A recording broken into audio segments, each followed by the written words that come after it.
बिस्मिल्लाहिर्रहमानिर्रहीम। अस्सलाम वालेकुम नादरीन, आप यूट्यूब चैनल देख रहे हैं। मैं इमरान ख़ान हूँ। नादरीन, डोनाल्ड ट्रंप ने 3 दिन पहले और उसके बाद 2 दिन पहले और उससे पहले भी ये बार बार स्टेटमेंट दिया है कि ईरान से वो यूरेनियम ले लेंगे। बल्कि डोनाल्ड ट्रंप ने 3 दिन पहले ये दावा भी किया कि ईरान अपनी यूरेनियम अमेरिका के हवाले करने पर राज़ी हो गया। ये दावा सुन के मैं भी हैरान हो गया था और समझ नहीं आ रही थी कि इतनी बड़ी कुर्सी पे बैठा हुआ शख्स इतनी गैर जिम्मेदारी वाली बात कैसे कर सकता है। तो मुझे लगा कि शायद वाकई ईरान अपनी यूरेनियम अमेरिका को देने पर राज़ी हो गया। कुछ बड़े अच्छे जर्नलिस्ट हैं, उन्होंने भी ये कहा कि वाकई में डोनाल्ड ट्रंप ने ये स्टेटमेंट दिया है तो ऐसा हो जाएगा। इंटरनेशनली ये खबर छप गई थी, लेकिन बाद में ईरान की जानिब से चिट्टा इनकार आ गया। ईरान ने कहा जी हम तो नहीं करते, हम यूरेनियम तो नहीं देंगे। फिर डोनाल्ड ट्रंप ने कहा नहीं जी, कोई और सोल्यूशन है, कोई और तरीक़ाकार है, उसके तहत वो यूरेनियम रहेगी ईरान में, लेकिन निगरानी में रहेगी और वो कुछ और मामला हो जाएगा। इस तरह से डोनाल्ड ट्रंप ने खुद तो नहीं, लेकिन उसके साथियों ने, उसके करीबी लोगों ने मीडिया में ये चलवा दिया। अब डोनाल्ड ट्रंप ने आज के दिन में एक नया स्टेटमेंट दे दिया। नए स्टेटमेंट में डोनाल्ड ट्रंप ने कहा कि एक ऑपरेशन हुआ था मिडनाइट हैमर। ये ऑपरेशन पिछले साल ईरान के खिलाफ किया गया था अमेरिका और इसराइल की जानिब से। ये जून 2025 की बात है। तो वो जो ऑपरेशन किया गया था, उसके बाद ये दावा किया था डोनाल्ड ट्रंप ने और इसराइल ने कि अब ईरान कभी भी एटमी कुव्वत नहीं बन पाएगा। और उन्होंने कहा था कि हमने ईरान का सारा एटमी मवाद और उसकी तनसीबात तबाह कर दी हैं और हमने लाखों टन मलबे के नीचे उसे ज़मीन के अंदर दबा दिया है और अब हम सैटेलाइट से निगरानी कर रहे हैं, वो कभी भी वो नहीं निकाल पाएंगे और कभी भी एटम बम नहीं बना पाएंगे। ये दावा किया गया था डोनाल्ड ट्रंप की जानिब से और इसराइल की जानिब से, नेतन्याहू की जानिब से। लेकिन जब दोबारा जंग शुरू की गई तो ये कहा गया नहीं जी, वो ईरान एटम बम बनाने वाला है, अगर हम उसके ऊपर हमला ना करते तो चंद हफ्तों में वो एटमी धमाका कर देता। बल्कि नेतन्याहू ने तो चंद दिनों तक की बात की थी। डोनाल्ड ट्रंप ने भी ये कहा था कि ईरान एटमी तजर्बा करने वाला था, इसलिए हमें हमला करना पड़ा। अब आज डोनाल्ड ट्रंप ने दोबारा अपना स्टेटमेंट बदल दिया। उसने कहा कि गुज़िश्ता साल मैंने जो अटैक किया था मिडनाइट हैमर, उसमें सुरंगों के नीचे यूरेनियम दब गई थी और अब उसे निकालना एक बड़ा तवील और एहतियात का और एक लंबा काम है, बड़ा मुश्किल काम है उस यूरेनियम को निकालना। यानी डोनाल्ड ट्रंप, एक आपने कहानी सुनी होगी, वो लोमड़ी छलांग मारती है अंगूरों के गुच्छे पे, वो उसके हाथ नहीं आते, फिर वो भाग कर आती है, ज़ोर से छलांग मारती है, फिर वो उसके हाथ नहीं आते, फिर वो कोशिश करती है, उसके मुंह में पानी आ रहा होता है कि मैं ये अंगूरों के गुच्छे किसी तरह उतार लूँ। लेकिन जब काफ़ी कोशिश के बाद भी लोमड़ी वो गुच्छे नहीं उतार सकती तो आखिर में वो लोमड़ी कहती है कि अंगूर ही खट्टे हैं। अब डोनाल्ड ट्रंप जो है वो इस किस्म की बात कर रहे हैं कि जनाब ये तो यूरेनियम दब गई ज़मीन के अंदर। तो फिर पहला सवाल डोनाल्ड ट्रंप से ये होगा कि अगर यूरेनियम मौजूद नहीं थी तो आपने इतनी बड़ी जंग शुरू क्यों की? इसी यूरेनियम के लिए तो आप लड़े थे। आपने तो कहा था कि एटमी हमला होने वाला है या एटमी धमाका होने वाला है या तजर्बा होने वाला है, तो इसलिए हमने जंग शुरू की। अब डोनाल्ड ट्रंप जो है वो फेस सेविंग लेने के लिए ये कह रहे हैं कि जनाब वो यूरेनियम तो ज़मीन के बहुत नीचे दब गई है, लिहाजा उस यूरेनियम को निकाला नहीं जा सकता, ये मुमकिन नहीं है। डोनाल्ड ट्रंप ने यह कहा। 22 तारीख तक की जो डेडलाइन है सीज़ फायर की, जो पाकिस्तान के वज़ीर आज़म को एक ट्वीट भेजा गया, उन्होंने उससे कॉपी पेस्ट किया। वो 2 हफ्ते अब पूरे हो रहे हैं। 22 तारीख को, 22 अप्रैल को डेडलाइन ख़त्म हो जाएगी और उसके बाद लड़ाई शुरू हो सकती है, क्योंकि सीज़ फायर की डेडलाइन ख़त्म होगी तो इसराइल भी हमला कर सकता है, ईरान भी कर सकता है और अमेरिका भी कर सकता है, जैसे कि पहले उनकी लड़ाई चल रही थी। क्या इस सीज़ फायर में तोसी होगी? तो इसका इम्कान इस बात पे है कि फ़रीक़ैन मुज़ाकरात करना चाहते हैं या नहीं करना चाहते। जेडी वेंस जो है वो गुज़िश्ता 2 दिनों से इंतज़ार कर रहे हैं ग्रीन सिग्नल का, कि तेहरान की जानिब से उन्हें ग्रीन सिग्नल मिले कि हम भी आ रहे हैं मुज़ाकरात करने के लिए, आप भी आ जाए। तो जेडी वेंस तैयारे में बैठ के पहुँच जाए पाकिस्तान, इस्लामाबाद, और मुज़ाकरात का अगला दौर शुरू हो जाए। पाकिस्तान ने पूरी कोशिश की है, ईरान से भी मुलाकात की है, बाकी ममालिक से भी मुलाकात की है, अमेरिका से भी दरख्वास्त की है और बार बार अमेरिका को ये कहा है कि आप लचक दिखाएं। लेकिन अगर अमेरिका लचक दिखाता है तो फेस सेविंग नहीं मिलती। ये बड़ा इशू है अमेरिका के लिए। एक इशू अरब ममालिक के लिए भी बना हुआ है, उस पर हम बाद में बात करते हैं। लेकिन ईरान ने अभी तक कोई जल्दबाजी नहीं दिखाई। आप अगर देखें गुज़िश्ता 5 दिनों के स्टेटमेंट, तो डोनाल्ड ट्रंप का हर रोज स्टेटमेंट आता है कि मुज़ाकरात होने वाले हैं, जंग खत्म होने वाली है, मुज़ाकरात होने वाले हैं, हम बड़ी अच्छी डील करने वाले हैं, हम बुरी डील नहीं करेंगे, ईरानी बड़े अच्छे लोग हैं, ईरानी बहुत बुरे लोग हैं, ईरानियों को हम मारेंगे, हम धमाके करेंगे, नहीं तो मुज़ाकरात कर दें, नहीं तो पूरा मुल्क मैं तबाह कर दूंगा, नहीं तो मुज़ाकरात कर लें, मुज़ाकरात होने वाले हैं, मेरी टीम रेडी है। ये बात डोनाल्ड ट्रंप हर थोड़ी देर के बाद कहते हैं। एक ऐसा घंटा भी गुजरा जिसमें डोनाल्ड ट्रंप ने 47 पोस्टें कर दी अपने ट्रुथ सोशल मीडिया पे। ये तो ऐसा लगता है वर्ल्ड रिकॉर्ड बनाने जा रहा था अमरीकी सदर। दुनिया के किसी सरबराह मुमलिकत ने इस तरीके से ट्वीट नहीं किए। ये नहायत गैर संजीदा और फ्रस्ट्रेशन वाला मामला था। देखिए, मुज़ाकरात के लिए अमेरिका डेस्परेट है। ईरान ने कभी नहीं कहा कि मुज़ाकरात हम करना चाहते हैं, बल्कि हम सब ये जानते हैं, पूरी दुनिया ये जानती है कि अभी मुज़ाकरात में जो ताख़ीर हो रही है वो ईरान की वजह से हो रही है, अमेरिका की वजह से नहीं हो रही। ईरान तो पाकिस्तान के साथ वाला मुल्क है, वो 1-2 घंटे में आ जाएंगे पाकिस्तान में। असल मसला जो है वो अमेरिका का है। उनका तो बड़ा लंबा सफ़र है, लेकिन वो आने के लिए तैयार हैं और ईरानी कोई जल्दबाजी नहीं दिखा रहे मुज़ाकरात के लिए या आगे बढ़ने के लिए। एक चीज़ और है कि ईरान अपने मुतालबात में मुस्तकिल है। यानी पहले दिन ईरान ने जो मुतालबात किए वो आज भी वही मुतालबात हैं कि आप नए हुर्मुज़ को हम नए तरीके से कंट्रोल करेंगे, हमारे ऊपर पाबंदियाँ ख़त्म की जाएँ, हमारा हक हमें वापस दिया जाए, जो उनके असासे हैं उनको वापस दिए जाए, हमारे नुकसानात का अदाला किया जाए और आइंदा इस बात की एक पक्की गारंटी दी जाए कि दोबारा ईरान के साथ जंग शुरू नहीं की जाएगी। वो जो मुतालबात ईरान के पहले दिन से हैं लगभग वही मुतालबात अभी भी हैं। दूसरी जानिब अमेरिका के मुतालबात तब्दील होते रहते हैं क्योंकि उन्हें फेस सेविंग नहीं मिल रही। कभी वो बड़े सख्त मुतालबात करते हैं, कभी उनके मुतालबात बड़े नरम हो जाते हैं, लेकिन जब तनकीद होती है तो दोबारा सख्त मुतालबात पे आ जाते हैं। तो उनके मामलात ऊपर नीचे हो रहे हैं। एक चीज़ नादरीन आप याद रखिएगा कि पाकिस्तान में होने वाले मुज़ाकरात में 2 अहम फरीकैन हैं, एक अमेरिका और दूसरा ईरान। लेकिन एक बात अपने जहन में हम सबको रखनी है कि इसमें कुछ और भी स्टेक होल्डर्स हैं जो बहुत बड़े स्टेक होल्डर्स हैं। एक इसराइल बहुत बड़ा स्टेक होल्डर है और दूसरे अरब ममालिक एक बहुत बड़ा स्टेक होल्डर है। ये हम सब जानते हैं, खुलकर इसके ऊपर बात नहीं होती, ख़ासतौर पे जिस खित्ते में हम रहते हैं वहाँ तो नहीं होती, कि अरब ममालिक और ईरान के बीच में एक चपकलिश चल रही है और ये कई दहाइयों पर मबनी है। ये एक दूसरे को बिल्कुल पसंद नहीं करते, बल्कि अरब्स अपने लिए ख़तरा समझते हैं ईरान को। ये एक शिया सुन्नी डिवाइड भी है जो बहुत पुरानी मौजूद है, हम सब इसे जानते हैं, कोई ढकी छुपी चीज़ ये नहीं है। अब मामला ये है कि ये जो अरब ममालिक हैं इनका क्या बनेगा। देखिए, अरब ममालिक के 3 बड़े कंसर्न हो सकते हैं इस सारी लड़ाई में।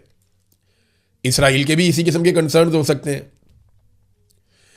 ईरान अगर एक एटमी कुव्वत बन भी जाता है तो क्या वो किसी अरब मुल्क के ऊपर एटम बम मारेगा? कभी नहीं मारेगा। और कभी किसी मुसलमान मुल्क पे एटम बम नहीं मार पाएगा। ये बात अरब ममालिक जानते हैं, अच्छे से जानते हैं। ईरान अगर कभी एटमी मुल्क बना तो इससे सबसे बड़ा खतरा इसराइल को रहेगा। ये सबको पता है कि इसराइल ही खतरे में रहेगा अगर ईरान एटमी कुव्वत बन गया तो। जैसे पाकिस्तान एटमी कुव्वत बना तो खतरा इंडिया के लिए था। इसराइल तक तो हमारे मिसाइल अभी नहीं जाते, लेकिन इंडिया के लिए सबसे बड़ा खतरा था और इसराइल को यह लगता था कि पाकिस्तान एटमी कुव्वत बन गया तो इसराइल के लिए भी एक खतरा है। ईरान एटमी कुव्वत बना तो मुसलमान मुल्कों को ऐसा खतरा नहीं होगा। तो उनका मसला क्या है या इसराइल के बाकी प्रॉब्लम्स क्या हैं? ये 3 ऐसी चीज़ें हैं जो मुज़ाकरात में डिस्कस नहीं हो रही। यानी वो कंसर्न जो अरब ममालिक के और इसराइल के हैं वो मुज़ाकरात में डिस्कस क्यों नहीं हो रहे? उनमें सबसे पहले ये है कि मिसाइल और ड्रोन प्रोग्राम। यानी अरब ममालिक ईरान को ताकतवर नहीं देखना चाहते, इसराइल भी ईरान को ताकतवर नहीं देखना चाहता। तो इसराइल का जो मिसाइल और ड्रोन प्रोग्राम है जिसके ज़रिए से उसने अभी तहबाला कर दिया पूरे रीजन के अंदर अमरीकी हथियारों को, वो ख़तरा है इनके लिए, खित्ते में मौजूद ममालिक के लिए। तो उनकी एक ज़रूरत है कि इसराइल का जो मिसाइल और ड्रोन प्रोग्राम है उसका खात्मा हो जाए। दूसरा, वो ईरान के अंदर एक रजीम तब्दील करना चाहते थे। वो ईरान में एक ऐसी हुकूमत चाहते थे जो खामनाई से आज़ाद हो, या वो जो एक मजहबी हुकूमत ईरान में बनी हुई है जिसको इंतहा पसंद हुकूमत कहते हैं, अरब ममालिक और इसराइल ये चाहते थे वहाँ पे रजीम तब्दील हो जाए। तीसरा, ईरान कुछ प्रॉक्सीज़ को सपोर्ट करता है अरब ममालिक और इसराइल के मुताबिक, जिनमें हिजबुल्लाह है, हमास है, हौसी हैं और दीगर कुछ ग्रुप हैं जिन्हें ईरान सपोर्ट करता है इस रीजन में। अरब ममालिक ये चाहते हैं कि ईरान वो सपोर्ट भी ख़त्म कर दे और वो सपोर्ट ना कर पाए। तो इसके लिए ज़रूरी है कि ईरान में एक नई हुकूमत बन जाए, ये प्रॉक्सीज़ की सपोर्ट बंद हो जाए और ईरान का मिसाइल और ड्रोन प्रोग्राम मज़ीद महदूद हो जाए या ख़त्म हो जाए। ये चीज़ें तो टेबल पे ही नहीं है। टेबल पे तो मेन चीज़ें दो हैं अमेरिका की जानिब से। एक आपने हुर्मुज़ इसको खोल, तो वो तो पहले ही खुली थी, तो फिर बंद क्यों करवाई थी? लड़ाई करके बंद करवा दी, अब कह रहे हैं खोलो। और ईरान ने थोड़े दिन पहले जब खोली तो अमेरिका ने मुहासरा करके दोबारा बंद करवा दी। और दूसरा यूरेनियम या एटमी कुव्वत बनने का मामला है, उस पर ईरान यकीन दहानियाँ करवा सकता है। तो अब अरब ममालिक और इसराइल के लिए अगर ये मुज़ाकरात होते हैं और कामयाब हो जाते हैं तो उनके लिए इसमें क्या है, ये एक बड़ा सवाल उनके साथ रहेगा। नेटो से ज़्यादा अरब ममालिक ने हमारे साथ ताउन किया, वो बहुत अच्छा लड़े हैं, ये बार बार डोनाल्ड ट्रंप ने कहा। अरब ममालिक बार बार कहते हैं कि हम किसी लड़ाई के अंदर शामिल नहीं थे, हमने ये लड़ाई लड़ी नहीं, जबकि अमेरिका बार बार कहता है कि शाबाश देता हूँ मैं अरब ममालिक को, वो हमारे साथ बहुत अच्छा लड़े हैं गल्फ ममालिक। और ईरान कहता है, देखो ईरान को वहाँ से जवाब मिल जाता है ना हमले का। ईरान कहता है देखो डोनाल्ड ट्रंप भी कह रहा है कि अरब ममालिक हमारे खिलाफ लड़ाई में शामिल हुए हैं। अब अरबों का मसला ये है कि आपने हुर्मुज़ खुली रहे और पुराने तरीके से खुली रहे। ईरान जो है उसको एक नई कंडीशन के तहत खोलना चाहता है। अमेरिका कभी कभी उसके ऊपर आमादगी भी जाहिर कर देता है। तो इस लड़ाई का बेनिफिशरी कोई भी अरब मुल्क नहीं बन पाया। क्या इसराइल इस लड़ाई का बेनिफिशरी है? नहीं, वो भी नहीं है। उसकी वजह यह है कि यूरोप में जो ममालिक कुछ हद तक इसराइल को सपोर्ट करते थे, वो सपोर्ट भी इसराइल के हाथ से चली गई। और अगर इस लड़ाई का सबसे बड़ा लूज़र देखा जाए, जिसको सबसे बड़ा नुकसान हुआ है, वो डोनाल्ड ट्रंप और उसकी रिपब्लिकन गवर्नमेंट है अमेरिका में। उनके खिलाफ लोगों का रद्द-ए-अमल इतना ज़्यादा हो गया कि आज 63% अमरीकी नए सर्वे के मुताबिक उनके खिलाफ है। ईरान ने बड़ी रिजिलियंस शो की है। ईरान ने अपने कमर्शियल एयरपोर्ट बड़ी कम मुद्दत के अंदर 2 हफ्ते के अंदर दोबारा मुरम्मत करके खोल लिए हैं। ईरान ने कहा था कि हम अपने एयरपोर्ट, अपनी सड़कें, अपने प्लांट्स हम दोबारा बना लेंगे, लेकिन अमेरिका अपना मुकाम दोबारा बहाल नहीं कर सकेगा। इसकी चौधराहट वापस नहीं आएगी जो हमने इसके साथ कर दिया है, और यही दिखाई दे रहा है। डोनाल्ड ट्रंप ने बताया कि जो कल जहाज पकड़ा था ईरान का, अमेरिकन ने एक जहाज पे कब्जा किया था ना, ये रिपोर्ट भी हुआ। तो डोनाल्ड ट्रंप ने कहा उसके अंदर कुछ ऐसा सामान था जो अच्छा नहीं था, और वो सामान चीन ने तोहफे के तौर पे दिया था। ट्रंप ने ये नहीं बताया कि उसके अंदर क्या था, कोई फ्यूल था, कुछ और चीज़ थी, कुछ हथियारों में इस्तेमाल होने वाली कोई चीज़ थी, या इंटेलिजेंस में इस्तेमाल होने वाली कोई चीज़ थी। ये बताया नहीं अमेरिका ने, डोनाल्ड ट्रंप ने, लेकिन ये इल्ज़ाम लगाया और ये कहा कि मैं ये समझता था कि प्रेसिडेंट शी के साथ हमारे मामलात बहुत अच्छे चल रहे हैं और हमारी समझबूझ एक जैसी है। तो मायूसी का इजहार किया डोनाल्ड ट्रंप ने कि उस जहाज़ में कोई अच्छी चीज़ें हमें नहीं मिली। एक और ऑयल टैंकर पकड़ लिया एशिया पैसिफिक में अमेरिका ने, ईरान का। अब ये चीज़ें आहिस्ता आहिस्ता मामूल बन रही हैं। इसके रद्देमल में ईरान मजीद सख्ती करेगा अपने हुर्मुज़ में, और हो सकता है कि आने वाले दिनों में हौसी बागी बाब मंदब को बंद कर दें। तो फिर पूरा रीजन जो है वो बैठ के सोचता रहेगा कि अब ये इलाके कुलवाने कैसे हैं। ग्राउंड रियलिटी ये है कि आप जितना मर्जी ताकतवर अटैक करें, आपने हुर्मुज़ को ताकत के बलबूते पर अगर अमेरिका के साथ मजीद ममालिक भी मिलकर आ जाएं तो वो ईरान से नहीं खुलवा सकते। वहाँ पे वाक़यात होते रहेंगे, जहाज़ हमेशा ख़तरे में मौजूद रहेंगे। हाँ, ये अलग बात है कि अगर पूरा का पूरा ईरान फतह कर लिया जाए, वहाँ के सारे लोगों को यरगमाल बना लिया जाए, तो वो मुमकिन नहीं है। ये आज तक इराक में नहीं हो सका, ये आज तक शाम में नहीं हो सका, अफगानिस्तान में नहीं हो सका, तो ईरान में कैसे होगा? ये मुमकिन नहीं है। नाज़रीन, इमरान खान साहब की बहनें आज क्योंकि मंगल का दिन था, एक मरतबा फिर गई इमरान खान साहब को मिलने के लिए अडियाला जेल, और आज वो तकरीबन तनहा थी। बहुत थोड़े से लोग उनके साथ थे, बहुत थोड़े। तो आहिस्ता आहिस्ता इमरान खान की बहनों को, उनकी फैमिली को तनहा कर दिया गया। इमरान खान साहब पहले ही कहते तन्हाई में है, और पाकिस्तान तहरीक इंसाफ के कुछ लोगों ने इमरान खान साहब की बहनों पर तनकीद करते हुए उनको मजीद तन्हाई का शिकार कर दिया। इमरान खान की बहन से जब सवाल पूछा गया कि सुहेल अफरीदी के कारकुन कहते हैं कि लायामल दो, सुहेल अफरीदी कहते हैं कि इख्तियार मेरे पास नहीं है, आप किसकी तरफ देख रही हैं? उन्होंने कहा हम बहनें अपनी तरफ ही देख रही हैं। हम पार्टी से दबाव बढ़ाने का कहते हैं, रिक्वेस्ट करते हैं कि प्रेशर डालें, तो ये गुस्सा कर जाते हैं। हमें कहते हैं कि आप मुदाखलत कर रही हैं। हम इनसे क्या मांग रहे हैं? सिर्फ दबाव डालने का ही तो कह रहे हैं। हम बहनें आती रहेंगी, हम पर हर किस्म का तशद्दुद इस्तेमाल कर लिया। हमने तो तहरीक इंसाफ की तंजीमी ओहदेदारान को यहाँ बुलाया हुआ है कि हमारी मदद करें। वर्कर्स को तो पकड़ कर ले जाते हैं यहाँ से जब वो आते हैं। अलीमा खानम ने जलसे के बारे में भी कहा कि जलसा आप मनसूख कर रहे थे तो कम से कम इमरान खान का अस्पताल में इलाज ही करवा लेते। हुकूमत के ऊपर दबाव था, वो ये चाह रहे थे कि पूरी दुनिया में अच्छा इमेज जाए, तो बड़ी अच्छी बात थी, ठीक है अच्छा इमेज जाता, लेकिन कम से कम इमरान खान का अस्पताल में इलाज करवा लेते इस दबाव के ज़रिए से। तो हम अगर पाकिस्तान तहरीक इंसाफ से मदद नहीं मांगेंगे तो किससे मांगेंगे? क्योंकि वो इमरान खान की पार्टी है और ये लोग इमरान खान का नाम लेकर वोट लेकर इक्तदार में आए हुए हैं, और हर वोट देने वाले को हक है कि वो सवाल उठाए, तो हम भी सवाल उठाते हैं। ये हालात हैं इस वक्त अडयाला के बाहर। मैंने आज मनाज़िर देखे तो मुझे लगा कि शायद पाकिस्तान तहरीक इंसाफ की जो क़यादत है उन्होंने अमली तौर पे कुछ और फैसला किया है। अब पता नहीं वो क्या सोच रहे हैं, उनके दिमाग में क्या है। हो सकता है कोई चीज़ उनके पास ऐसी है जिसके बारे में अभी मीडिया को नहीं बताया गया, या कम से कम इमरान खान की बहनों को नहीं पता। दूसरी तरफ मियाँ नवाज शरीफ को एक मरतबा फिर लॉन्च किया गया है और नवाज शरीफ साहब कौम की खिदमत करने के लिए मैदान में आ गए। मियाँ साहब ने ज़मीन आसमान के कलाबे मिलाए और ये कहा कि गिलगित बल्तिस्तान में, कश्मीर में हम इलेक्शन जीतेंगे और अपनी कारकर्दगी पे जीतेंगे। कारकर्दगी इनकी पूरी कौम के सामने है। अवाम का हेल्थ कार्ड बंद करके इन्होंने अवाम को एड्स का तोहफा दे दिया है। पंजाब में एड्स के केसेस बढ़ते जा रहे हैं। जाली पुलिस मुकाबले अरूज पे है। कोई नया तरक्याती प्रोजेक्ट बड़ा इन्होंने नहीं बनाया। उस्मान बुज़दार और परवेज़ इलाही के मंसूबों के ऊपर दोबारा तख्तियाँ लगा रहे हैं। जो इमरान खान ने किया उसमें से आधे काम इन्होंने बंद कर दिए हैं। बड़े बड़े तरक्याती मंसूबे सारे बंद हैं। और पाकिस्तान रोज़ाना के हिसाब से, मैं पिछले 2 साल की कहानी आपको सुना रहा हूँ, पिछले 2 साल में पाकिस्तान ने रोज़ाना के हिसाब से 21 अरब रुपए का कर्जा लिया है। हर घंटे पाकिस्तान तकरीबन 1 अरब रुपया कर्जा ले रहा है। हर घंटे 1 अरब रुपया, 100 करोड़ हर घंटे हम ले रहे हैं। ये 21 अरब रुपए रोजाना कहाँ खर्च हुए? क्या पाकिस्तान में कोई डैम बना? क्या पाकिस्तान में कोई बहुत बड़ी मोटरवे नहीं बनी? क्या पाकिस्तान में नए तालीमी इदारे बने? क्या पाकिस्तान में नए अस्पताल, यूनिवर्सिटी, खेलों के मैदान बने? क्या पाकिस्तान में टेक्निकल एजुकेशन के लिए कोई बहुत बड़ी चीज़ें बनी? क्या पाकिस्तान में कोई बहुत बड़ी इंडस्ट्री लग गई?